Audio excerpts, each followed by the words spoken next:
on peut dire, bon, moi je veux dire que la nature, la médecine, elle appartient à Dieu. Donc, en un mot, nous allons dire que moi, je ne trouve pas de différence, en fait, entre la médecine et le christianisme. J'ai un témoignage qui dit que la bien-aimée, bon, une sœur, allait en mariage, elle s'est abstenue jusqu'au mariage, et en arrivant au mariage, elle ne peut plus concevoir d'enfant. Donc, elle a attendu, l'enseignant a pu dire à cette jeune fille que voilà, il faut attendre le mariage. Elle a attendu le mariage. Elle a été obéissante, comme dit les Écritures dans la parole de Dieu. Elle a été obéissante, soumise à ce qu'on a eu à voilà dire à cette personne-là. Elle est obéissante. Mais non que la jeune sœur n'arrive plus à concevoir. Comment expliquer? Finalement, est-ce que on peut pas prendre une partie de l'un et une partie de l'autre, ou bien je sais pas, prendre l'un ou l'autre? Essayez de m'expliquer. Déjà, dans le christianisme, moi je trouve que si on nous fait part d'attendre au mariage, c'est pour éviter certaines choses en fait. Oui, comme par exemple, tu vas par exemple te perdre et tu ne sauras pas peut-être te contrôler quand le moment est là. En fait, c'est une manière de nous orienter dans les bonnes voies. Mais l'homme avec qui je suis, par exemple, je prends un cas, j'ai un proposé dans l'assemblée. Le fait pour nous de faire rapport sexuel, même si le mari n'est pas encore arrivé, c'est mauvais. Est-ce que c'est mauvais? Il faut forcément attendre le mariage pour le faire. Mais si déjà vous êtes sûr, si vous êtes sûr d'être ensemble, de terminer vos jours ensemble, c'est pas mauvais en fait. C'est pas mauvais. C'est pas mauvais. Mais là, la sœur Jessica maintenant donne voilà, un avis contraire à ce qu'elle a d'abord pu dire. Bon, frère t'a dit par rapport à la satisfaction de son conjoint. Jusqu'à maintenant, vous m'avez dit que vous apprenez, vous vous outillez de chez vos frères et sœurs. Il y a des jeunes chrétiens qui disent que voilà, je me suis mariée avec elle, elle ne fait rien, elle n'est pas bonne au lit, comme certains le disent. Voilà, elle ne sait rien faire. Expliquez-moi un peu. Nous devons d'abord tous comprendre que la jeunesse d'abord, elle est vraiment touchée, attaquée par le malin. Oui. Nous devons tous savoir ça. La Bible dit dans 1 Corinthiens 6, 12, que toutes choses me sont permises, mais toutes choses ne me sont pas utiles. Voilà. Oui. Et ainsi donc, la jeunesse doit comprendre que la pratique du sexe n'est pas autorisée, si je peux dire, n'est pas autorisée au milieu chrétien avant de remplir un certain nombre de conditions.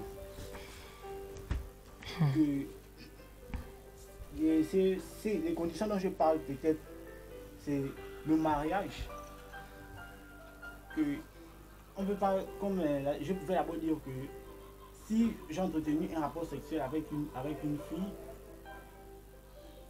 si, comme vous aussi dit que si tu as la certitude que tu vas faire ta vie avec elle, c'est bien. Mais tu entretiens un rapport sexuel avec elle, après tu l'abandonnes, vas-tu encore chercher une autre femme? C'est pas bien. C'est pas bien. D'accord, merci. On va poursuivre un autre point. Alors, je vais vous faire un petit débrief par rapport au bienfait d'un rapport sexuel. Voilà. Alors, s'il est dit ceci, que l'action sexuelle, pour stimuler notre libido, le rapport sexuel favorise la circulation sanguine, la bonne circulation sanguine. Est-ce que vous le savez? Frère te dit, vous le savez? Non. Ok. Je vais remonter. Alors, on a un bienfait. Ça remonte le moral. Bon pour la santé physique. Perte des calories. Libère les toxines. Protection cardiaque. Aide mémoire anti-migraineux. Vous voyez un peu. Regardez. Vous ratez quand même en tant que chrétien. Parce que en général, les chrétiens sont souvent un peu nerveux. Toujours stressés. Lorsque le rapport sexuel est là, ça nous aide. Frère Teddy. On va continuer. l'importance du sexe chez la femme. S'il est de vrai que les hommes sont réputés en général pour aimer la sexualité et tout ce qui s'y rattache, il est encore un peu tabou d'imaginer que les femmes ont elles aussi besoin du sexe. Même si la sexualité féminine est plus libre et épanouie que celle des hommes, les femmes s'interrogent tout de même quant à la place ou même à l'importance d'une vie intime et érotique, voilà, dans leur quotidien. Ah, c'est l'importance. On va continuer.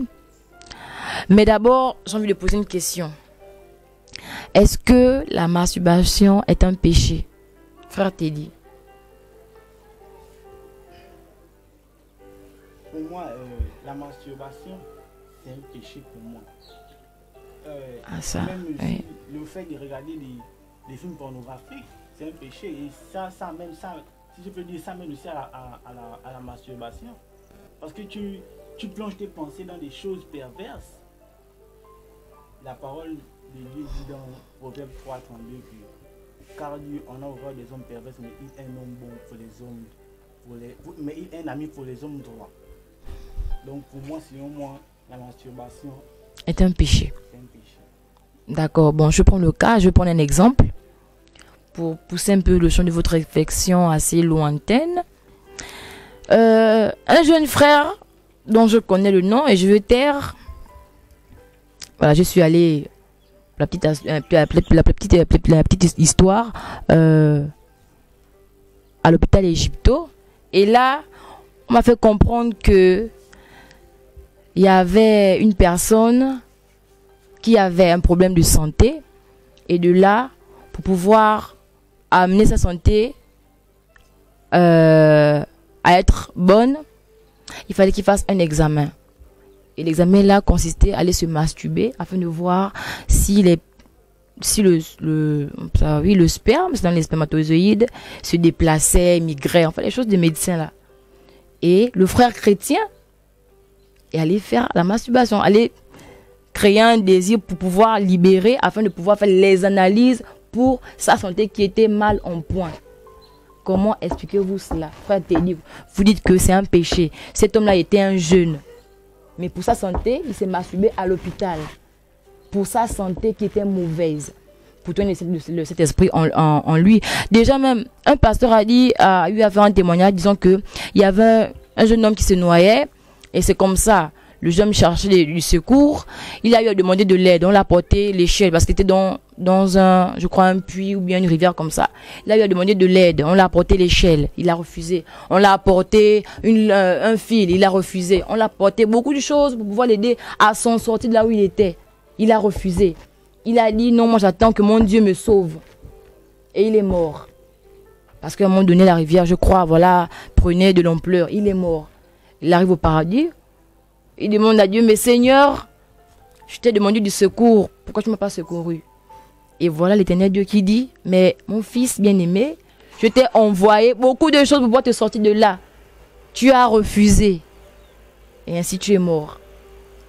Est-ce que quelque part, on ne peut pas permettre aux jeunes chrétiens de pouvoir faire certaines choses pour pouvoir emmener à bien, quelque part, enfin, l'un des comportements de leur vie qui semble être mal. Comment on l'appelle, comment dirais-je, le témoignage de cette personne-là. Est-ce que là, on va dire que la personne a eu à se masturber pour avoir des désirs malsains? Non. Ah non, donc là, vous dites non. Bon, en fait, si la personne... En fait, dites-moi que ça dépend de l'état de la personne. En fait, ça dépend de là où on projette notre pensée par rapport à la masturbation. Si je peux dire ça comme ça, et ça dépend aussi de la configuration du problème dans lequel tu te trouves. Si à l'hôpital, on t'a dit, comme tu pouvais dire, que le médecin t'a demandé de faire ça pour améliorer ta situation. Oui. C'est même une aide pour Dieu. Hein. Dieu t'aide en fait. La médecine est là aussi pour aider. C'est Dieu qui a créé la médecine, comme pouvait si bien dire la bien-aimée Jessica. Oui, c'est maintenant à toi maintenant si d'avoir le discernement pour savoir que là c'est Dieu qui mène. Maintenant si tu n'as pas ça, tu vas te dire tout simplement que non, je vais encore continuer là-bas à me masturber et ça va t'amener des problèmes. Donc, frère te dit, est-ce qu'il y a un verset qui dit que la masturbation est un péché dans la Bible? Est-ce qu'il y a un verset qui le dit? Bon, je n'ai pas encore parcouru toute la Bible, mais je n'ai pas encore vu. Je vais donner la définition de la masturbation avant qu'une personne ne nous aide par rapport à cela. Alors, d'après les recherches, bien sûr, d'après la médecine, la masturbation serait riche en protéines. Donc, quelque part, même ça, une richesse même pour la santé. Elle serait riche en protéines, myorelaxante et permet au corps de se détendre physiquement que musculairement. C'est bénéfique pour le cœur, pour la circulation sanguine et c'est un excellent somnifère. Frère Teddy. On va donner le soin à, bien sûr, si la diaconesse Astrid a une question par rapport à ce qui se dit depuis qu'on a commencé. Est-ce qu'il y a une question par rapport aussi au thème?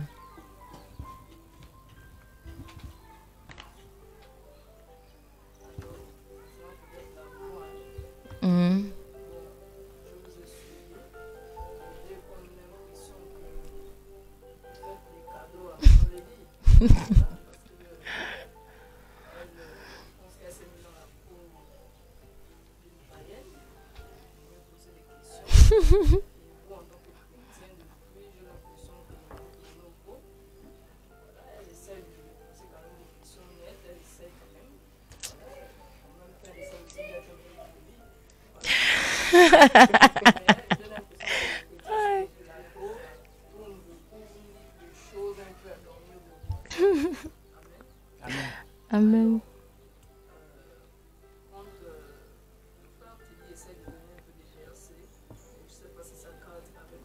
Amen.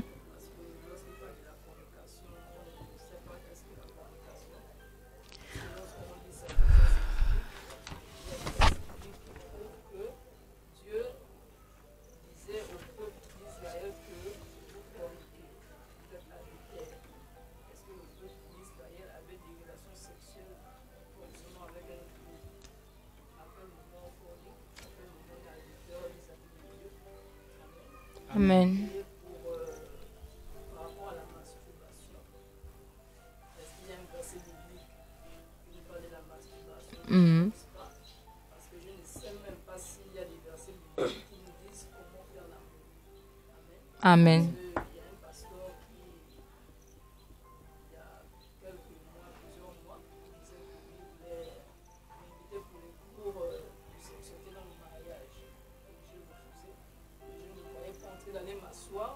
Parce que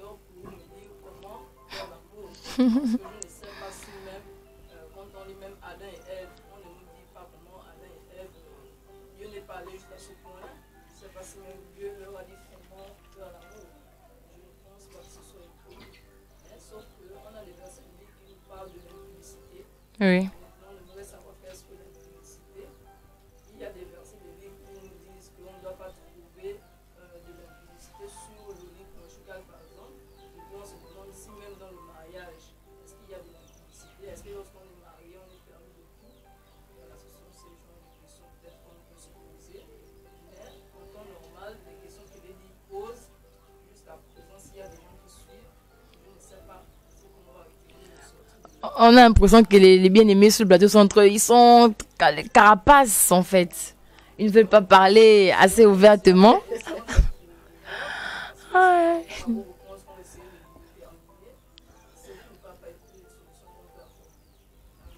Amen. Merci à Diaconesse Astrid, vraiment merci. Je crois que la diaconesse a été claire, quand même assez claire sur certains points. Et je ne sais pas si la masturbation, voilà, est un péché. Parce que j'ai l'impression qu'en fait, lorsqu'on voit ce mot, lorsqu'on entend ce mot-là, c'est directement péché pour pour un chrétien. C'est directement péché. Mais on a un pasteur parmi nous, bien sûr, va nous donner un peu son opinion par rapport à la masturbation. Si et seulement si c'est un péché dans la Bible.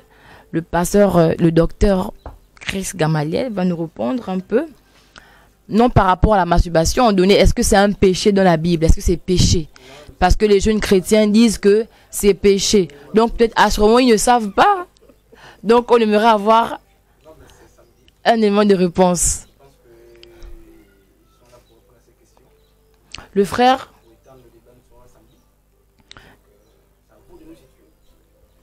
La sœur...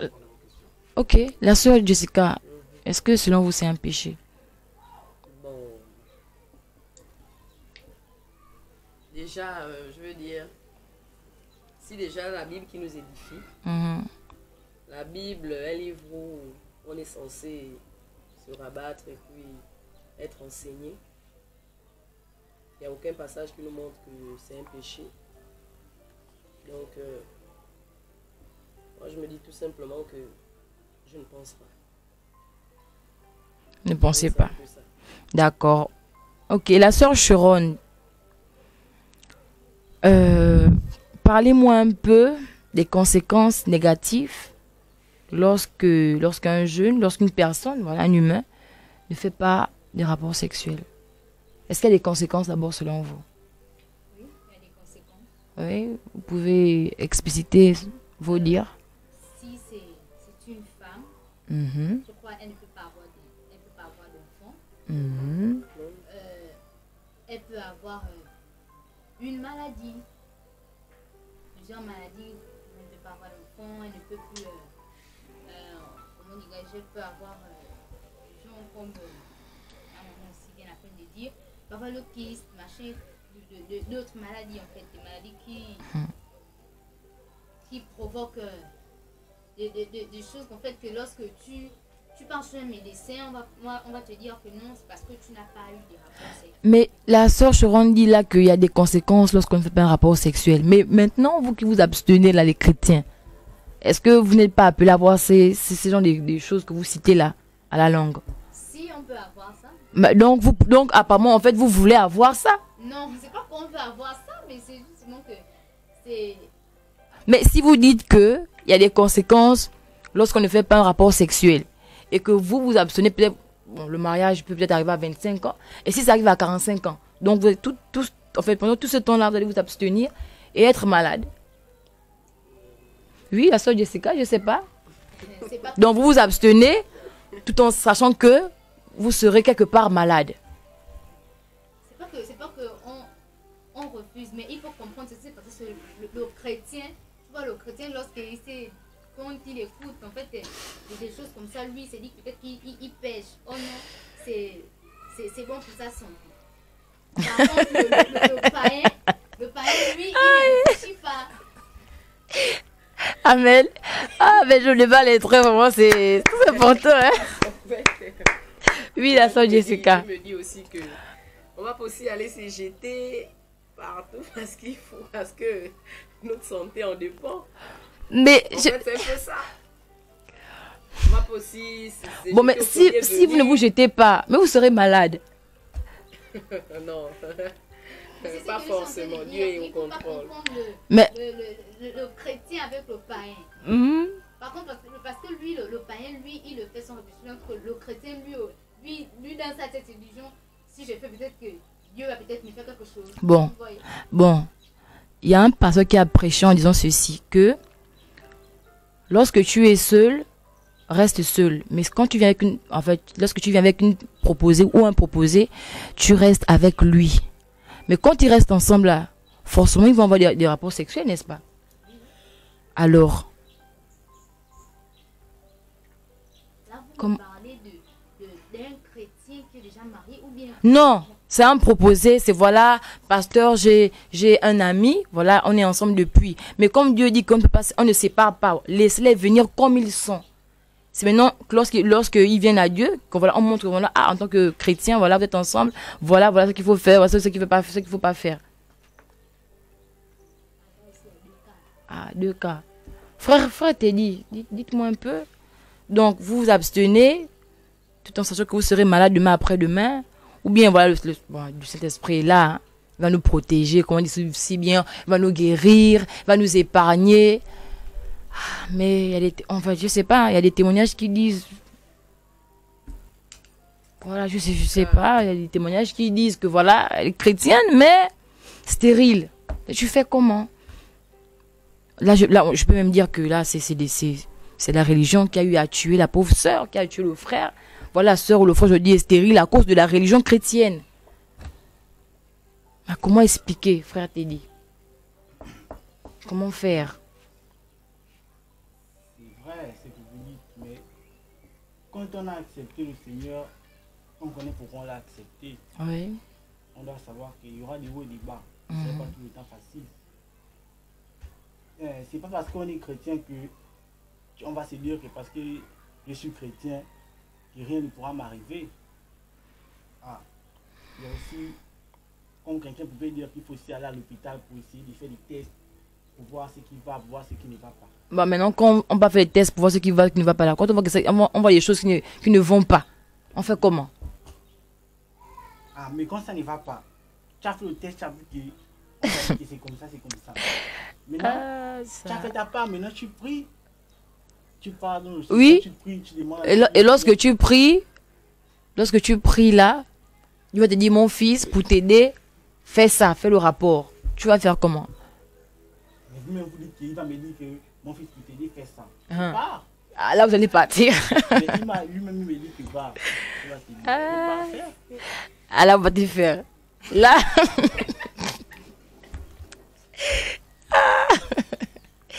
Oh là là. Ah, vraiment, le frère Teddy nous amène loin. Hein? Il nous amène vraiment loin. En fait, moi, je me dis qu'au moment venu, Dieu va forcément disposer. Dieu ne peut pas permettre que tu vas rester, par exemple, l'âge de connaître les hommes, c'est peut-être 18, 17 ans, comme vous venez de le dire tout à l'heure. Donc, il va te laisser de 17 ans jusqu'à 45 ans quand même. Moi, je trouve que c'est impossible, en fait. C'est impossible. Moi, je me dis, au moment venu, Dieu va forcément disposer quelqu'un qui va être là.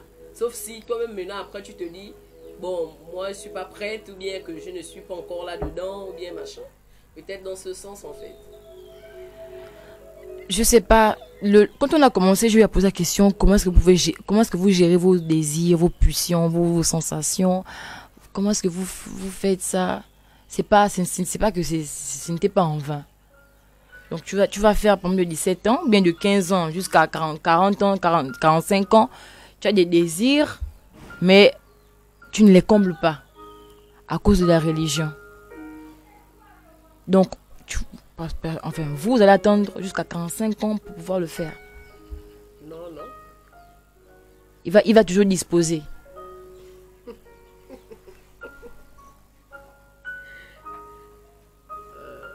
Oui, sœur Sharon. C'est comme je venais à peine de dire, que ce n'est pas tous les chrétiens,